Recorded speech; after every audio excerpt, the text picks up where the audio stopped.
Aten R ni, tuan ni datang daripada Kuantan, set appointment dengan saya. Cakap saya nak upgrade brake, so datang terus dekat RSM Garage hari yang dia dah set, senang. Lepas tu selalu kalau kat RSM Garage ni saya galakkan untuk set appointment. Supaya apa? Saya tak nak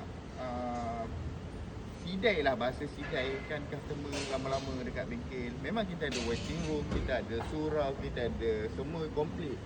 Tapi kalau boleh, bila kita setkan appointment tu, flow kerja tu sedang. Ni tengok apa kita buat. Mula kita dah siap dah pasang. Tuan tu call. Boleh tak pasangkan spring sekali? Dia dah beli. So dah lalang, tak apalah, kita cuba. Kita buka balik, kita pasang spring pula. Ni, tapi bila kita nak pasang spring, yang pertama sekali dia ada mounting.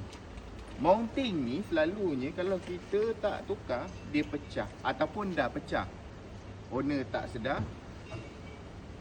Kalau kat kita tukar. Sebab dah pernah jadi tukar spring, tiba-tiba bunyi, owner balik bunyi. So komplain.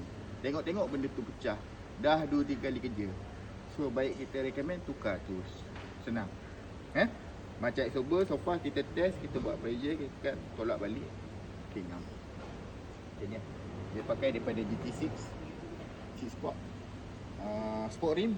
Nanti boleh tengok video yang saya masukkan ni. Saya dah pin ni, nanti kita tengok hasil dia.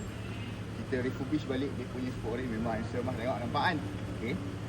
So itulah kepada, tak kisahlah siapa-siapa pun yang berminat nak upgrade brake ke, nak buat handling bagi best ke, nak tukar adjustable ke, nak buat ultra racing ke, hard race ke, apa semua tu. Ataupun yelah, sekarang ni RSM Garage ni dia jadi macam one stop center. Kita boleh buat body kit carbon fiber, kita boleh buat sport rim, kita boleh buat upgrade brake, kita boleh buat painting. So projek kita. Itu saja dulu ya. Assalamualaikum.